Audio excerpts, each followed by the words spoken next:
Do you know that the other day when I flew in to LAX, I landed on Monday at 9 p.m. Our friend Izzy Presley was nice enough to want to pick me up. Okay. Because he drives for Uber and Lyft. Yeah. He happened to be in the area. It's the Ace's ride to the airport every time. Yeah, so he sends me a text. He goes, dude, I'll come pick you up. And I said, you don't have to do that, man. I'll call an Uber and Lyft. He goes, awesome. I'm in the area. He goes, just come and get you anyway. He goes, I want to see you. I'll pick you up. I said, if you really want to. He said, I'm just outside the airport. Text me when you get your bag. Texted him, got my bag at like 10 after 9, texted him, hey, man, I'm good. Come on into the airport. 75 minutes. That's how long it takes to go get from around. The entrance of the airport to get to the United States. I stood awful. there for 75 I hate minutes. fucking LAX. Everyone says do Burbank. Do Burbank. Always, no matter if it's $100 more for. Note to everyone out there, kids, fly to Burbank. It's not the money or anything. It's the fact that I can't get direct there from New Jersey. I'd rather take 18 planes. That's what Brent Woods said to me, too. Woods was like, I don't care. You connect 5 times. Exactly. Go to Burbank. Exactly. It's just so nice getting out of there because then it's just right over the hill home as opposed to all the way across town from LAX into Hollywood. It's just... Yeah, one of the guys that works here is like, I'd go into Long Beach before I go to LAX. In fact, I'd go into Ontario before LAX. They got the people mover construction going on in there now, so now it's even worse. So. Yeah. So anyway, how are you boys, huh? You We're getting ready good. for a big tour, lots right? going on, yeah. Do some rock and roll. So when's I didn't realize the tour starts here in L.A. Friday. Whiskey, yep. Friday and we will be in Vegas on Saturday. Where I will be there. Yeah, I love Vamped and I love Vegas, and I didn't realize that was going to be, we were going to line up. Are you doing Priest on Saturday? Is that what you're doing? No, I'm not. No, Saturday, I'm in Vegas because I have to do, I'm doing some TV stuff for this Access show. Okay. And I'm shooting something with Joe Perry, who's doing a rock and roll fantasy camp as well as the Aerosmith residency. Saturday night, I have to shoot something, this food segment at my friend's restaurant in Vegas. And then, so I can't really do anything early because I'm going to be tied up until like 9 or 10. We're late. But that's... We're the late night crowd. I know that. So that's perfect. I was looking for something to do, so that's perfect. 11:45, I think. Yeah. Now I have to work a long day Sunday. Well, that's we'll worry about that on Sunday. What? See, I know. See, what's funny is, Chad, you're the one I got to worry about. Yes, I am. Not no more. Tammy's a teetotaler, man. Yeah. No. Now the torch has been passed There's to me. no temptation from Tammy whatsoever. None. How you holding up, brother? I'm you good. look great. I'm good. You feel good. How much time sober you got? I'm still 2 years and 2 months. God bless you. Good for you. Who'd have thunk? Good for right? you. You know what I mean? How do you feel? Talk about turning a lion into a vegetarian. I feel good. I still feel fucking 54. You know what I mean? I'm not going to go run a marathon, but I do go walk every morning. I do like 5 miles every day. Oh, you do? In the morning, get up and do that.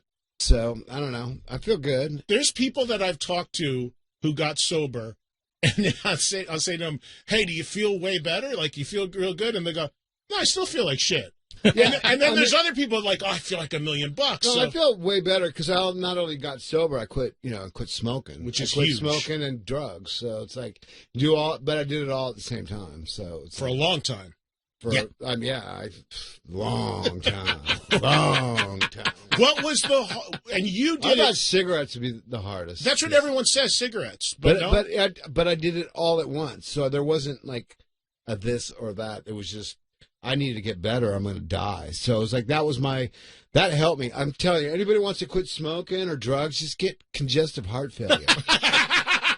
It works. It puts things into perspective real quick. Right back into It works because I was just like, even just before I got sick, I was just like, I'm never going to quit smoking. You know what I mean? It's let alone drugs or drinking. Those weren't problems for me. I just did them. The wake up call, the final straw came when you missed that M3 show, right? When I you were ended in the up hospital. they wouldn't let me leave. They're like, we had to rush him to the hospital the day before. I mean, I was at M3. I remember everyone was so concerned about you. I remember Tom Kiefer came over and got in your ear and mine said, we got to get that guy on track. We can't lose Tammy. Yep. There was you know how much concern there was out there amongst the Rock brothers. I got a lot of messages from my friends. It was nice. That also inspired me. Tom especially inspired me to keep doing it. Just quit, because I got out of the hospital the day after the M3 thing, and I had a pack of smokes in my pocket with my lighter, and I just didn't just didn't light up. I could have. What did they tell you exactly in the hospital? They said they told me that I had congestive heart failure, and then now Does that mean you had a heart attack and didn't know it? They don't know if I did or not. I could have had a small stroke or something, but it was just there's congestion in my heart where they had to put a stent in, but now that's all better. But that was causing fluid to go into my lungs, so that's why every time I laid down, I was felt like I was drowning, and I had to sit up and I could breathe. It was weird. That's why we went into the hospital, and then it's they're like, yeah. And then 2 nights before that, we were in New York, played the Bowery, and I was in the hotel, and I kept having a loogie spit, and I was like, this is fucking weird. And the nurse at the doctor or whatever was like, yeah, it's total signs of heart failure. I was like, I didn't know. So if you wake up and you start having a loogie all over the hotel, the chances are you might need to go down to the emergency room. So. It's a warning sign. Things weird. are not good. I thought, whatever. I thought I was indestructible. So when you got back from Maryland, when that whole thing happened, which is a couple of years ago. Well, they thought I had cancer, too. They told me I had... Chances are you have lung cancer, and you probably have kidney cancer too by just scans. They told you that in the hospital. In Maryland. Yeah. In Maryland. So and I'm then going you come home. back home, and then what do you go through? A whole workup. We went and got my girlfriend Kimberly. She was on the phone on the internet, just finding me doctors. We found an oncologist, heart doctor. I got heart doctor at Cedars, the best hospitals in LA, and then same with the oncologist she found me, I saw on the news the other day, was Farrah Fawcett's oncologist. Wow. I was like, oh my God, he's my guy. He's the guy that told me you don't have cancer. So I was whoa, that's news you want to hear. Yeah, and my kidney wasn't cancer either. It was just a bump. So once you realize you dodged lucky. all those bullets, you're like, I'm not going to test this shit again. Exactly. I've been through it. I did my share of drugs, and smoking was just one of those things I started when I was 15. You know what I mean? I just couldn't quit. Yeah. I read an interview once with Ozzy, who of course did everything in the world in terms of drugs, alcohol, smoking, whatever. And he said of all the things to quit, for him, cigarettes was the hardest. He said cigarettes was the most addictive, hardest thing for him to kick. And it does it probably, depending on how much quantity you do of drugs and alcohol or whatever, it does the most damage. Yeah. To you, and there's people around you as well. I'm so lucky I never got into any of that stuff, especially smoking, but never. I mean, it's crazy, man. We're the same age. I've been in the music industry my whole life, and I never went down those roads. I never did drugs. I just now, at 54, God's honest truth, in the last couple of years, through you guys, got drunk. No, not drink. I was waiting for this. I've, of course, drank on and all. I don't drink, but I won't drink, I'll go months without drinking. Like, it does, if I'm on the road or I'm around you guys, I'm on the Monsters cruise, and people, it's social, I'll drink. That was me, too. I'd drink when I worked. But that was my mom. Pretty much, right. But when I'm home, people come to my house on Sunday to watch football, and they'll come over and they'll bring a bottle or they'll bring a case. Yeah. And then the next week they'll come back, or 3 weeks later to watch the game, and it's untouched. They're like, what's going on? I just don't do it. It does no appeal to me. I'll go to restaurants, won't even think of it. But socially, at the Rainbow, there's 5 friends around. I'll knock some back. But no, what I was going to say is I never did any drugs in my life. But just recently dabbled in weed. And because weed is legal now, even here, there's a dispensary next to my hotel. Thanks, but Aiden. you guys started with the weed, and if I do weed, it's once a month maybe, but I don't like smoking shit. Like, I don't like the way it makes my throat feel. I don't like anything about it. And that's your job. You have a bullet up your butt, or something like that. Well, that's where the edibles come in. There you go. There it is. But the problem is you don't know when the edibles are going to hit. Because for me, the edible, when I've done one, takes like an hour and a half to hit. Well, Ed, rock and roll is a gamble. I'm living on the edge, Chad. I'm trying weed at 54. I'm a friggin' animal. Very proud of you. You got to lose now. Let's just try it out. Exactly. It's all downhill. Come on, Eddie. You can have all my bags old shit. It's all downhill. But Tammy, let me ask you this. When I'm hearing with everything you went through and all these hospitals and stuff, one of the biggest things we hear consistently from musicians is you get through all the woods as far as getting healthy, but then you're screwed because you didn't have health coverage and you're in the hole. Oh, yeah. Did you have health coverage? No, I didn't. That Kimberly helped me get. I got Medi-Cal. Thank you, the state of California. What is Medi-Cal? Medi-Cal is like just Medicare, but it's through the state. Through the state. So you were able to apply for coverage? Yeah, because with a pre-existing condition. Yeah, because my income's not there. So wait a minute. So this is one time where it actually worked in our favor. Yeah, it actually worked in our favor. The system worked in our favor because you hear constantly of. And it just sucks. Musicians. There's Music Cares that helps out. I was going to go that route, but I did get Medi-Cal. So your shit was covered. Yeah. You're going to be shocked with this. Everyone in Faster has health care.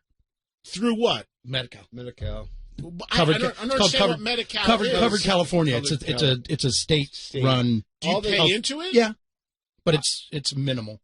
And it's full coverage. Pretty much. Yeah. Yeah. I mean, we're not gonna can't go get my knee hurts. Let's get 20 X-rays on it and stuff. They're going to cover all that. I mean, emergency stuff. But you went through serious stuff to have that covered. That's amazing. Yeah.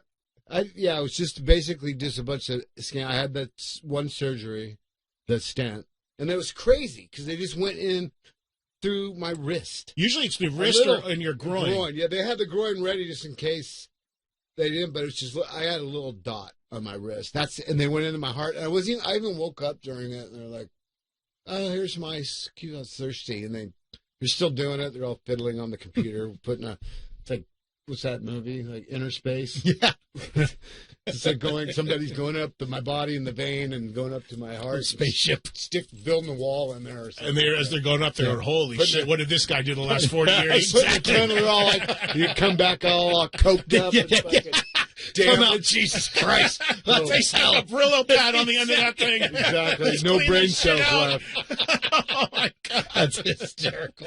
Oh, my God. Well, look, we can laugh. Thank God we can laugh now absolutely. in retrospect, man, because you look great, and I'm glad you're in the shape you're in. Everybody is. What was the very first show you did sober?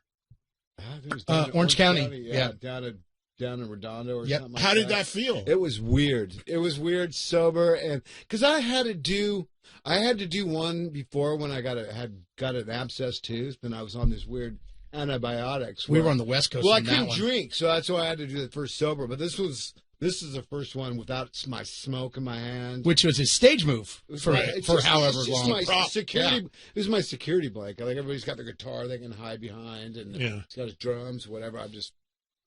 My smoke was my smoke machine. For the first couple shows, he would do the mannerism, I just hadn't figured out what to do yet. And my hand was just programmed to do that since I was 22. Now, the guy sitting next to you over here is anything but sober. Well, there's that. You never know, though. Everybody else. And Danny, obviously, hey, speaking of which, I have a news break. So I heard you earlier about Faster can't possibly have a website, which we do, fasterputscat.com. I know. Ready for this? Danny Nordahl now has a website. His own? Slimtender.com is an actual thing. Oh, nice. For all your tender needs. But Tender don't tweet, so what happens there? Is he going to go on Twitter? Instagram. But I'd love to see him tweet finally. You got an Instagram? Yep.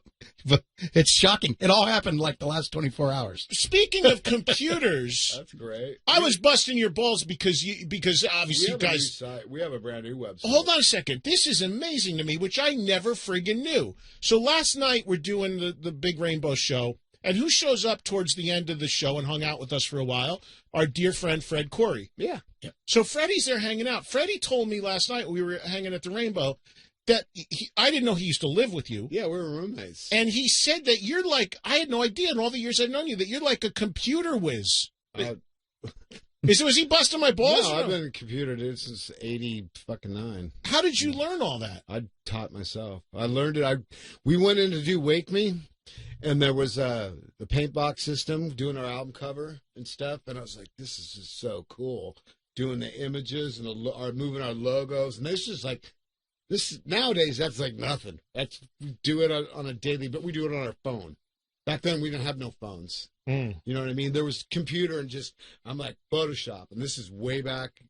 I could take my logo, I could do this. So I got into art Then I was like, Sound Tools, which turned into Pro Tools. And I got into doing audio. So I just got into computers. Me and Fred were both into computers back then when we were roommates and shit, like 89. So what? So do you do it? Do you design websites, or what do you do? I did back in the days when they didn't have web building applications. Back now, I don't. I got Jackson. we got guys. I got minions to do that now. Can you like write code and can you fix computers and all that? No, not now.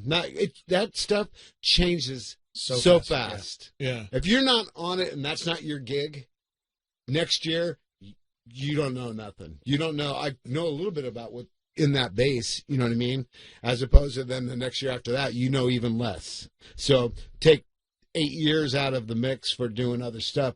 You have no idea what's going on in coding for websites or computers. It's just it's constantly on. Part of the reason this record's taken so long is he had updated all his stuff at the house. I switched from Pro Tools to Logic, and I'm just learning shit. And it's like my last rig. You know, I'm not gonna.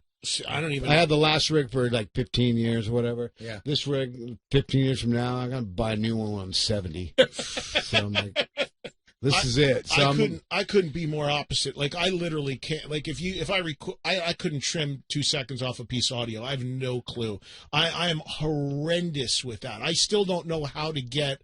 People send me audio files. I still don't know how to get them into my iTunes or what was iTunes on my computer. Like it's really bad. And thankfully my daughter's 15. She's probably gonna be able to show me soon. Oh, totally. But I'm brutally bad with computer stuff. And the older you get, I tell you right now, Eddie, you're the same age as me. The older you get, the more difficult it is going to be for you to learn it. Yeah, I'm sure. So just fuck it. Just tell her.